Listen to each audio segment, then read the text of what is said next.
Yo, salut tout le monde, c'est Gata Volgar, j'espère que vous allez bien, moi pour ma part, je vais plutôt bien, j'espère que vous avez passé une bonne journée, j'espère aussi que vous avez passé un très bon week-end. Aujourd'hui on se retrouve pour une nouvelle vidéo, donc on se retrouve pour le débrief du match Tottenham-Manchester United, match qui comptait pour la 30e journée de Première Ligue, match nul entre les deux équipes, sur le score de 1 but partout, l'ouverture du score à la 27e minute de jeu signée Bergwijn pour les Spurs, et l'égalisation à la 81e signée Bruno Fernandes sur penalty pour les Red Devils, et suite à ce match nul, Manchester United reste 5e à 2 points de Chelsea 4e qui n'a pas encore joué son match face à Aston Villa, et les Spurs voilà qui restent 8e avec 42 points au compteur. Donc voilà, donc c'est partage de points entre les deux équipes. Donc au final, bon, on va pas commencer à faire la fine bouche du côté de Manchester United, mais bon voilà, c'est pas le résultat qu'on s'attendait forcément de la part des hommes de Solskjaer. Mais bon, je vais pas commencer à accabler les joueurs. Enfin, certains, je vais quand même peut-être faire une petite piqûre, mais bon voilà, c'est pas trop méchant par rapport à d'habitude. Je serais moins exigeant par rapport à d'habitude. Voilà, donc pour débriefer un petit peu ces 90 minutes entre Tottenham et Man United. 45 premières minutes, bon, dans l'ensemble, même si Manchester United était mené durant la première mi-temps, hormis ça, c'est vrai que c'était un jeu assez intéressant de la part des Red Devils. Voilà, donc Solskjaer avait une tactique où il fallait presser le porteur du ballon. Voilà, quand Tottenham avait le ballon, il fallait faire un pressing haut, et ça avait très bien marché. Voilà, dans les 20-30 premières minutes. Voilà, on s'était créé pas mal d'occasions et tout, mais malheureusement on n'y arrivait pas trop à trouver la faille. La plus grosse occasion dans les 20 premières minutes, c'était une frappe de Rashford, voilà, sur un centre de Bruno Fernandes, ballon mal renvoyé par la défense de Tottenham, ça revient dans les pieds de Rashford, frappe en première intention de l'ailier anglais et c'est repoussé par Lloris. Voilà, donc ça c'était la plus grosse occasion qu'on s'était créée durant les 20 premières minutes du match. Ensuite, Tottenham a commencé à être dangereux avec des occasions de Lamela, de Bergwijn ou encore de Son, mais bon voilà, ils n'arrivaient pas à trouver la faille et il fallait attendre la 27e minute de jeu pour les Spurs pour ouvrir le score grâce à Bergwijn sur une passe de Serge Aurier. C'était parti en contre-attaque, Serge Aurier qui a lancé en profondeur Bergwijn, voilà, qui a percé la défense de Manchester United, qui a pris de vitesse Luke Shaw, Maguire et Lindelof, et il enchaîne avec une frappe puissante que Derrea ne peut rien faire, il a poussé dans ses propres buts.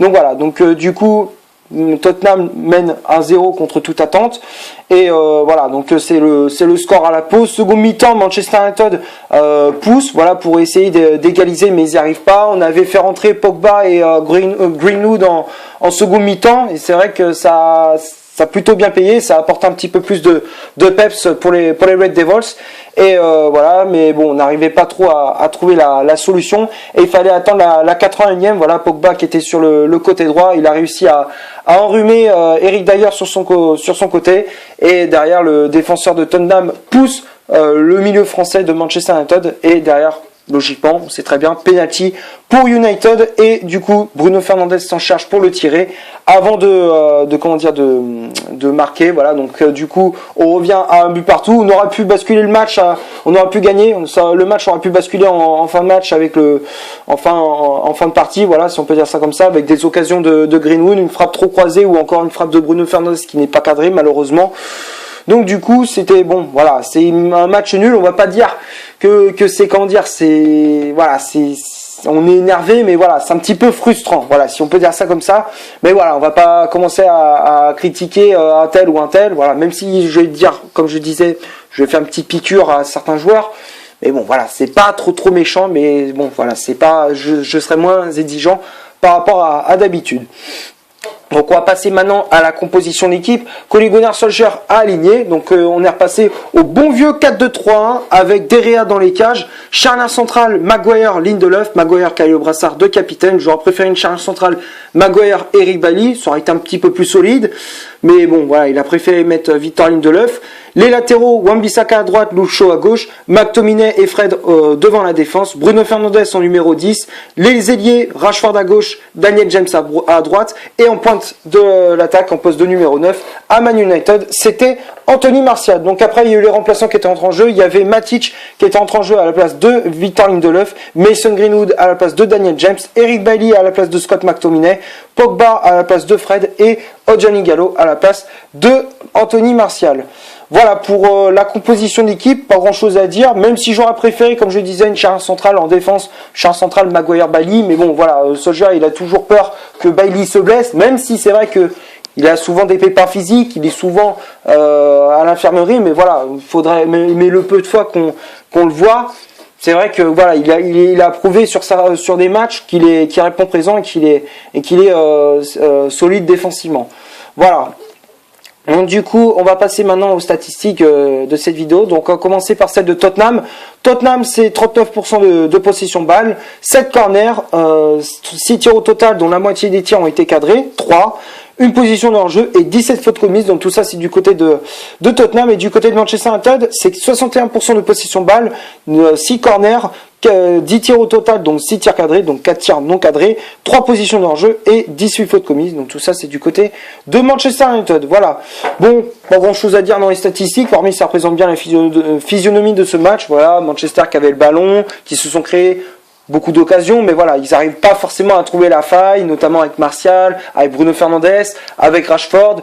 Voilà, bon, on n'arrivait pas trop à trouver la solution. Donc voilà. Donc on va passer maintenant au top et au flop de cette vidéo. Donc on va commencer par David De Gea.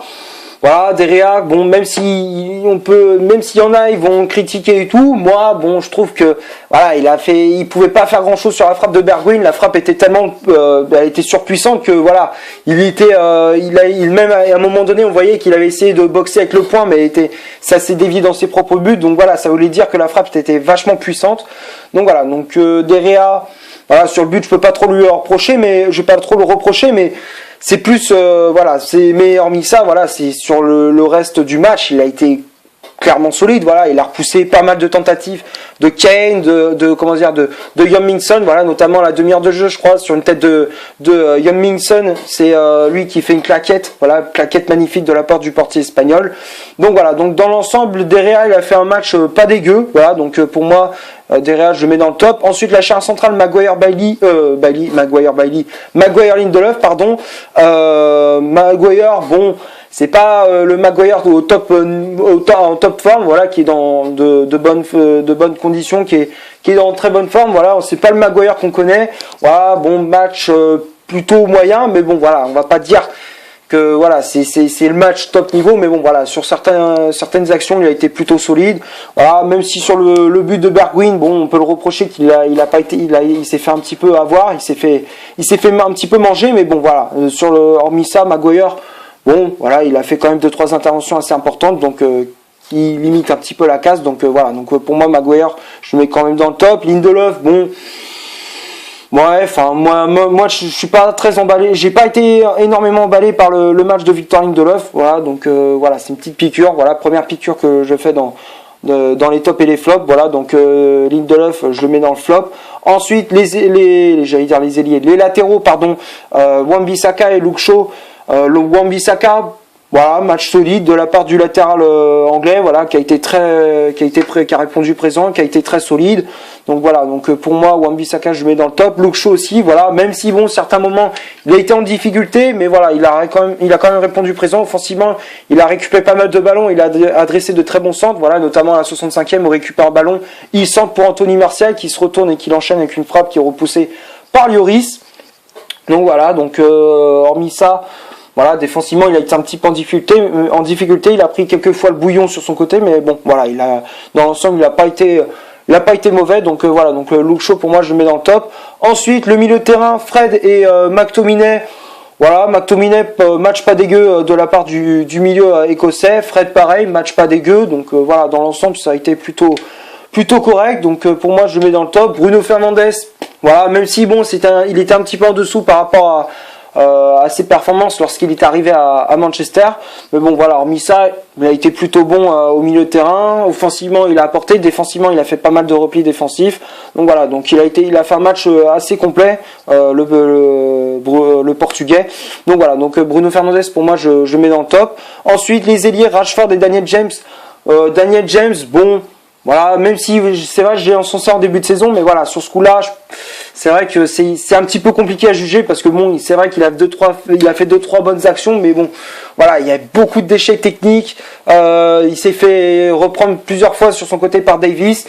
Donc voilà, donc on l'a pas trop vu Daniel James dans ce match-là. Voilà, je m'attendais un petit peu à un Daniel James plus rapide, plus tonique, plus efficace sur son côté, mais voilà, là on n'a pas vu ce Daniel James là.